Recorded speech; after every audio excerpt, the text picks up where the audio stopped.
Ce se întâmplă? Trebuie să oprim? Și noi?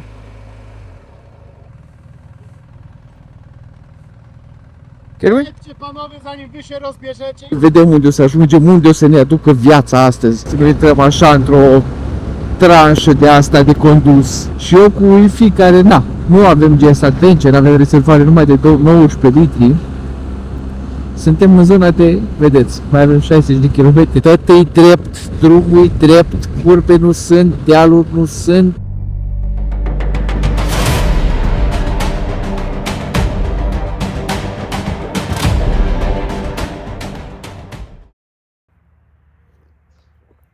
Ei, bună dimineața, v-ați trezit și voi. Alex pe motor aici pentru cei care ați intrat direct din episodul ăsta. Suntem undeva la vreo 45 de minute în nordul Varșoviei. Dacă ați văzut ieri, sper că ați văzut, am lăsat pe Wi-Fi în Varșovia să meargă la un concert și ne-am mai înaintat un pic, din motive că erau scumpe cazările în Varșovia din cauza concertului. Și ce facem? Ne-am trezit, ne bem cafeaua, sau m-am trezit, îmi beau cafeaua, că Gabi nu bea cafea, și îl așteptăm pe Wi-Fi să vină din urmă. Ne reîntâlnim aici și care e planul pe astăzi? Astăzi și mâine. Vrem să înaintăm până undeva în nordul Lituaniei. Am avea vreo 5 ore și ceva, 6 ore și ceva cu pauză până acolo. Și de acolo să ne căutăm o cazare în Letonia. Deci vrem să mergem un pic mai mult. Deși zilele astea am avut o medie de 500 și ceva de kilometri pe zi, astăzi vrem să facem 600 și ceva, ca mâine, între Letonia și Tallinn, Estonia, să ne rămână mai puțin, să ne rămână 300 și ceva, să ajungem mai devreme. Ideea care e că vrem să ajungem un pic mai repede, să ne spălăm niște rufe, să spălăm chiloții folosiți până acum, baselerele astea de merino, deși nu put, nici nu vrem să se ajungă acolo. Bagajul meu e gata, e pus pe motor, imediat trebuie să coboare Gabi și cu a lui, trebuie să luăm straturile deasupra și așteptăm pe Wi-Fi și hai să dăm bice să vedem ce ne așteaptă ziua a treia din marea noastră aventură spre Norca. Ai venit cu ăla? Veni cu noi? Ți-ai pus dopurile? Da. Bravo. Ai pus benzină? Da. Bun. Deci mergem direct. Mergem direct. Da. Bun. Neața. Serus. Cum a fost? Bă, fain. Da? Obositor. Cred că m-a țipit la un moment dat. Așa e de la o vârstă. Așa e de la o vârstă. Teoretic am zis să încercăm să ajungem până la Riga azi. Vedem cât timp facem până la mall-ul ăla. Și analizăm planurile de bătaie acolo. Că dacă ajungem până la Riga azi, mâine avem numai 300 de kilometri între Riga și Tallinn. Și putem să ajungem mai repede să ne spălăm chiloții. Și eu mai am chiloți curați, dar după aia și astea de merino, știi? Gata, pot să-mi pun ochelarii? Stai să-mi pun ochelarii întâi, că nu puteam să stau cu ei pe loc, că instant îmi transpirau. Și îmi zice în dreapta. Prin sens. Da. Și ieșim pe acolo. Vedeți că e o poliție acolo. Mergeți frumos.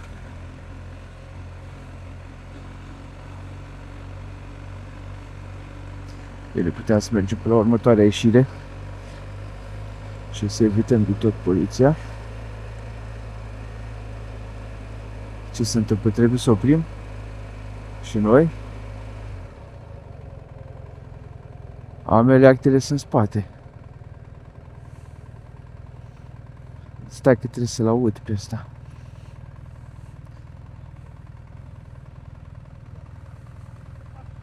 Trebuie să punem fiola. Can we? Panowie, zanim wy się rozbierzecie, jedź! It's okay? Thank you, goodbye! Bye guys!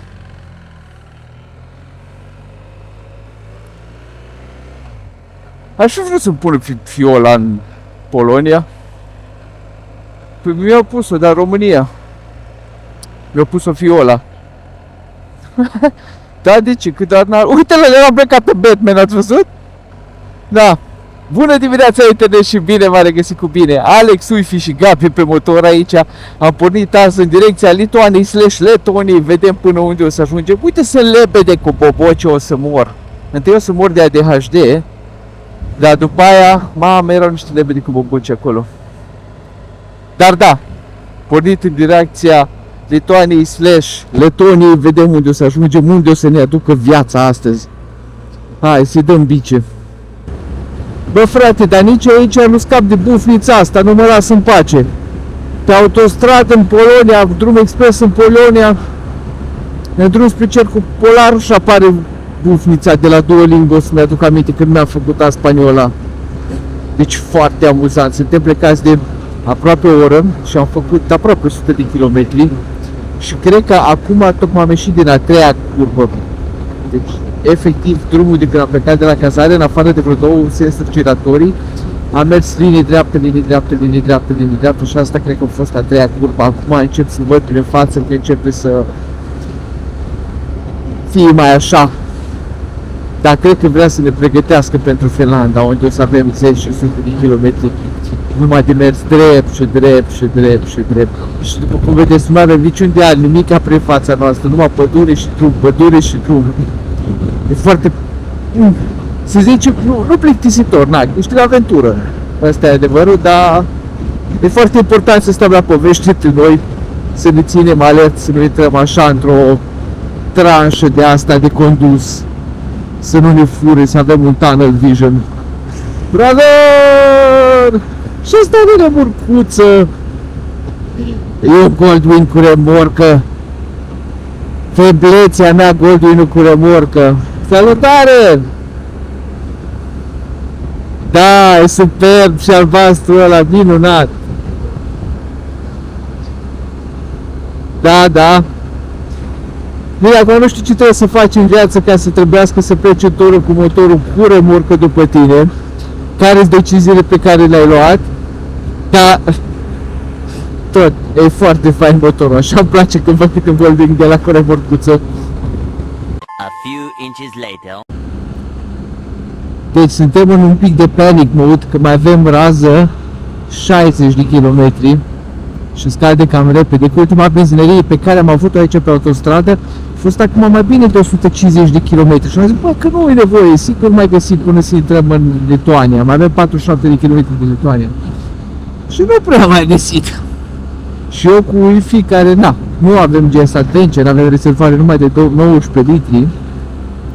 Suntem în zona de, vedeți, mai avem 60 de km range și începeam un pic acum să strângem din buci, că trebuie să luăm GSA-ul lui Gabi, să găsim o pereche de ciorap, să o băgăm la el în rezervor, să o pipăm cu benzină, să stoarcem la noi în rezervor sau să facem rost de un furtun, să furăm de la el benzină. Dar în sfârșit avem prima benzinărie, cred că sunt 200 de km sau aproape 200 de km de când am văzut-o pe ultima strict pe autostradă, fără să fie nevoie. Autostradă, drum expres, ce aici? Fără să fie nevoie să coborâm.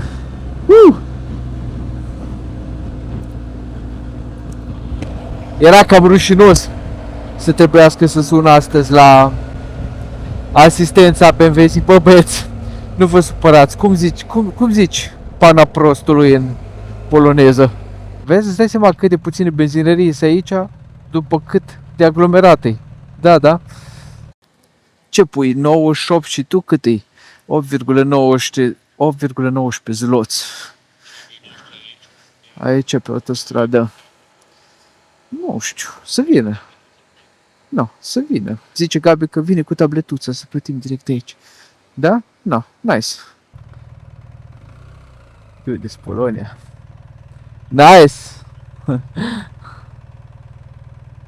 Tot un Goldwyn cu remorcuță și au și de asta, cum se cheamă, tule pe remorcă. Gata? Hai!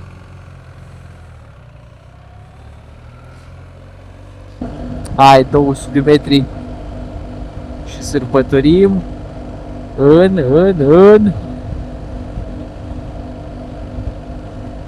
Lituvos Republica! A cincea țară și prima țară nouă pentru toți trei din călătoria asta. E prima dată când ajungem în Lituania. Bine băieții!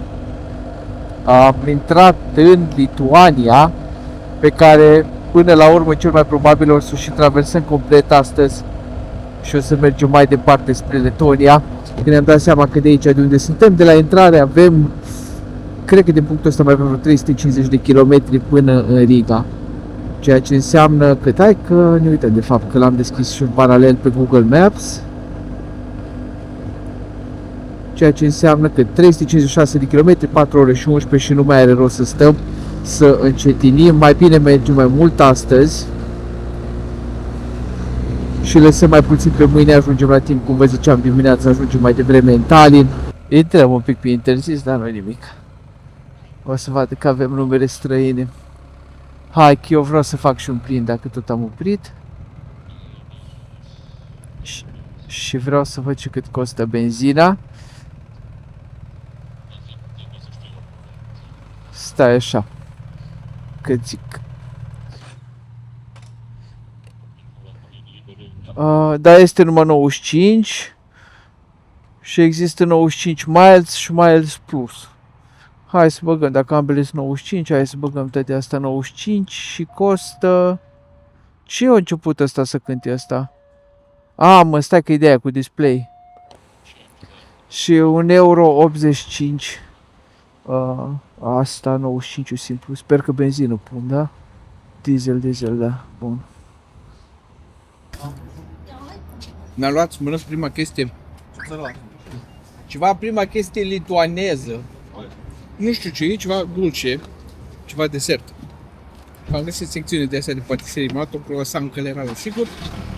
Asta nu știu ce era. Ceva cremă de... ca de caramel, super bună. Foarte plăcută surpriză și croissantul l-am luat de backup în caz că nu e bună asta, de bună. Și am luat Iulii că o să încerc să-i cumpăr ceva din fiecare țară și ceva care se reziste până mă întorc la Cluj. Și cred că ăștia sunt ceva jeleuri de alea de spocnesc în gură. Ceva ce nu găsim la noi, bineînțeles. Poate ne-ți facem mie poftă și mănânc până plecăm, să nu-i spuneți lui Iulia cheamă. Acum aici exersațiul tărnul.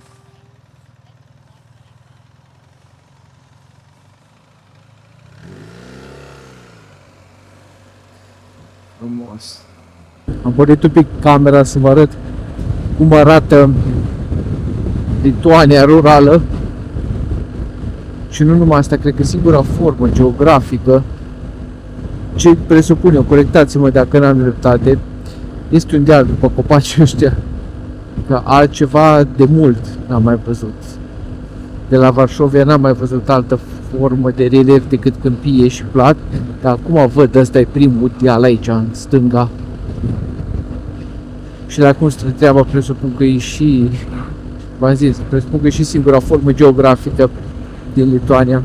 Dar da, așa nu e urât sau ceva, numai că e plictisitor. Ne-o dat jos de pe autostradă până în orașul ăla, unde s-o prins să mâncăm înainte de granița cu Letonia. Și aș pare că o să mergem cu 51 de minute, 70 de kilometri. Dar ce interesant, vedeți că suntem jos. Oare la ce altitudine suntem de Zbraz? Mi se pare că suntem pe drept.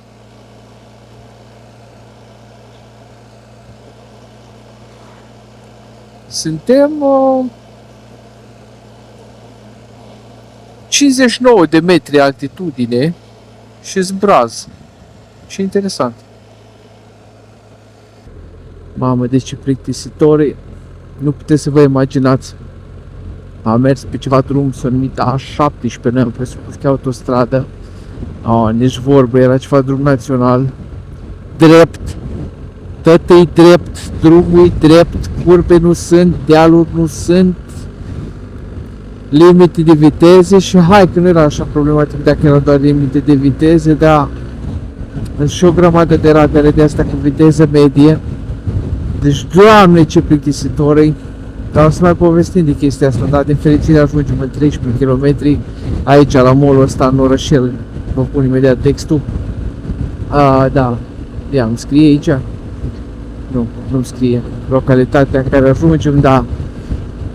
Și oprim, mâncăm și de acolo sperăm să avem totuși o autostradă până la Riga, că e anostitatea și plictisitoritatea, cum să zic, plictisirea pe care o dobândește la mers așa pe drept, la viteză mică, constantă, fără trafic, fără să te prinde nimica, e extrem de obositoare.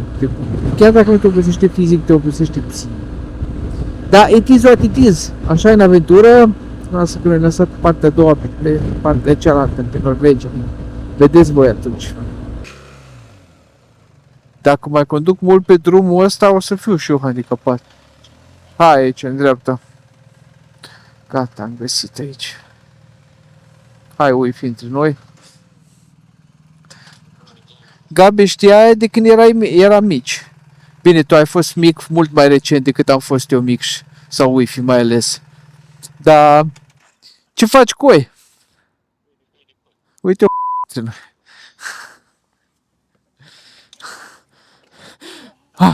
nu te plânge că e ultimul, singur entertainment pe care l-am avut în ultimele 2 ore jumate. Dumnezeule, cu drumurile și țara lor dreaptă cu tot. Și mai avem 3 țări așa. Bă, complicată treabă să găsești mâncare în Lituania. Am vrut să stăm aici la un restaurant. Avea nota 4,9 de nu știu câte sute de review-uri. Și am zis, mamă, ăla trebuie să fie. Am vrut, ne-am așezat, da, e ok, da, să știți că durează o oră până e gata mâncarea. Na, bine. Mergem la Burger King lângă, că la Burger King sigur nu durează o oră. Da, dar să știți că e stricat, nu știu ce aparat și avem numai un fel de burger, un smoothie, nu știu ce, și o înghețat. Și na, e clar. Și am ajuns într-un final aici la un KFC. Am mâncat un KFC cinstit și asta e viața. Dăm bici ca să ajungem astăzi la Riga.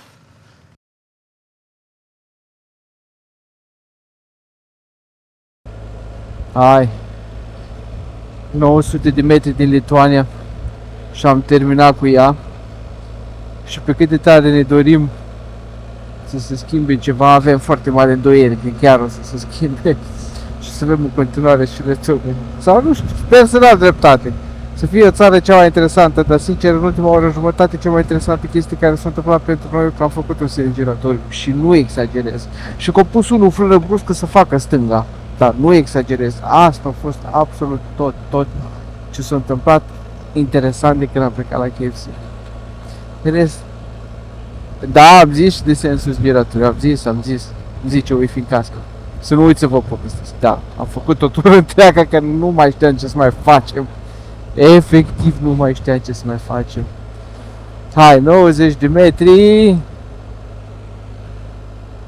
Latvia! Țara numărul 6? Da, 6. Țara numărul 6 și a doua țară nouă pentru toți 3. Niciunul dintre noi n-a mai fost în Letonia, nu? Asta e Letonia română. Da. Nu, Letonia. Da. Niciunul dintre noi n-a mai fost în Letonia.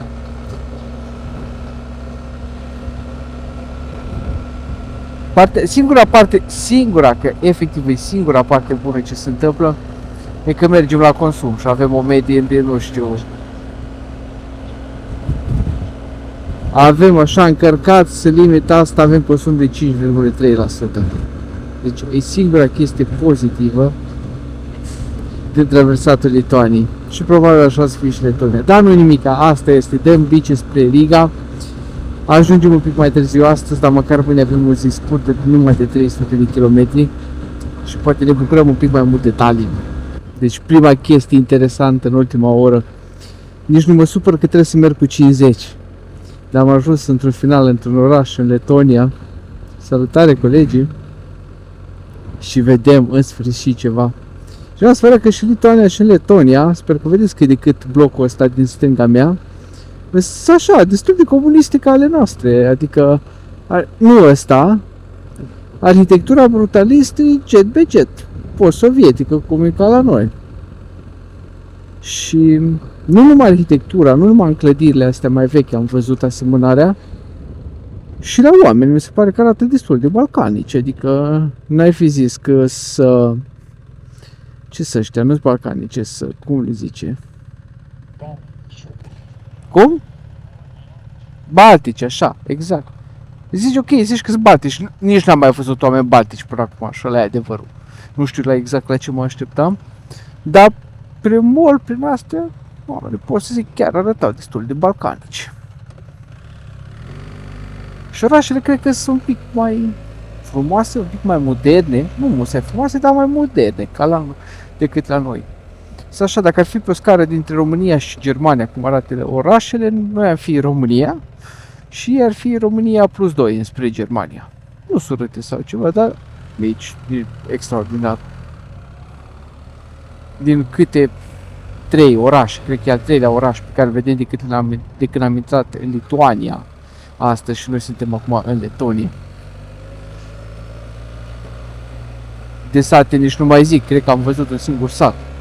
Am trecut pe lângă el și rest mai vezi din greșeală în îndepărtare pe drum niște case așa la 500 de metri, kilometri, dar cam atât.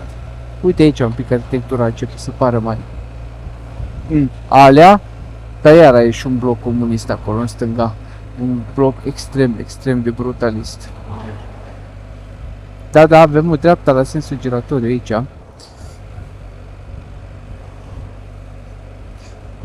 Asta e Letonia. Hai să dăm bice, cum avem 65 de kilometri până în capitală, până în Riga și suficient pentru zi. Și Riga, doamnelor și domnilor, după cum scrie acolo. Dacă să ne luăm după semnul ăla, am ajuns în Riga. Ultima oprire din ziua asta pentru noi. Vom avea câteva minute. Dar haideți să vă arătăm cazarea și să ne oprim pentru asta, că e suficient. Uite ce turnau ăsta, mă, ce țăpușau ăștia în Riga aici. Turnul din Riga, logic. Zici că vor să facă o frigăruie mare.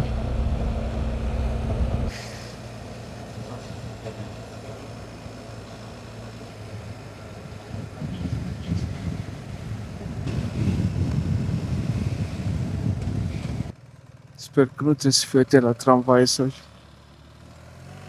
Nu era verde intermitent.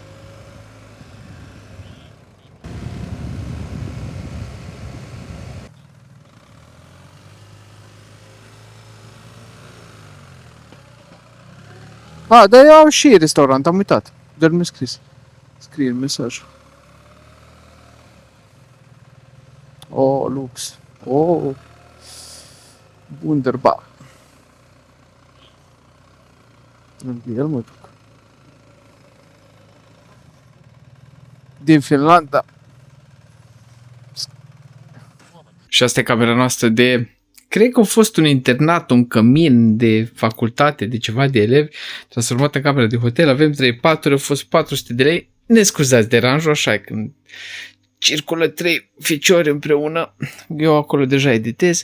Dar pentru 405 lei, aproape de centru, cu parcare privată și mic dejun inclus, eu zic că e mega, mega bun. Se numește Best Hotel Riga.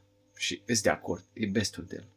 Am vedeți deja în bluzița de pijama și în pantaloni, tras așa pe deasupra, că nu mi-ți luați, că trebuie să mă așteaptă băieții să fugim, să mâncăm în oraș. Dragilor, a fost o zi super lungă astăzi. Nu sunt așa de obosit ca zile trecute, deși azi a fost cea mai lungă zi. Am avut 650 de kilometri aproximativ. Azi a fost extrem, extrem de anost și de plictisitor. Aia a fost marea problemă. Din fericire n-am avut căldură groaznică, cum am avut alaltăieri. Din fericire nu am avut ploaie. Dar anostitatea și plictiseala asta pe care are când se conduci așa de mult în linie dreaptă, efectiv, din an în Paște un viraj, de dâmburi, nu mai zic, deci tot drumul era plat. Lituania, a doua parte a Poloniei, Lituania și până acum Letonia, sunt efectiv plate. Din an în Paște o curbă, din an în Paște un sens giratoriu. Ce te mai ține antrenat e faptul că încercăm, de dragul de a nu primi amenzi acasă, să respectăm limitele de viteză. Și din cauza asta respectăm când ne anunță Waze-ul că sunt radare. Și ai așa, mergi cu 90, pac, te anunță, intri într-o zonă cu viteză medie. Radar la intrare și la ieșire. Bun, mergi 5 km, 10, 15 km zona aia. Se termină zona aia, pac, limite de viteză 70 la oră, iar notificate de la Waze. Zonă cu limite de viteză medie. Iar, mergi 5, 10, 15 km și tot așa. Da, e bine. Îs fericit, energia e bună, v-am zis, mă simt mult mai puțin obosit decât m-am simțit zilele trecute. Încep să-mi intru în ritm, mă simt bine cu motorul, mă simt eu bine pe motor și, cum să zic, gradul meu de hype, de entuziasm, crește de la o zi la alta.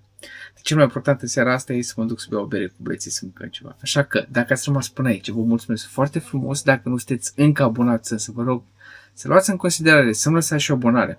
Să dați un like, un share către prietenii voștri, un hype dacă aveți butonul de hype și dacă vreți să susțineți canalul, aveți jos sub videoclip un buton de join sau un link de membership în descriere. Și nu uitați, până data viitoare, care să fie mâine, când mâine mergem în Tallinn, să așteptăm cu micior ferryboat-ul care ne va duce în Scandinavia, în Finlanda. Nu uitați, fiți buni cu voi, fiți buni unii cu alții și asfaltul scat să avem.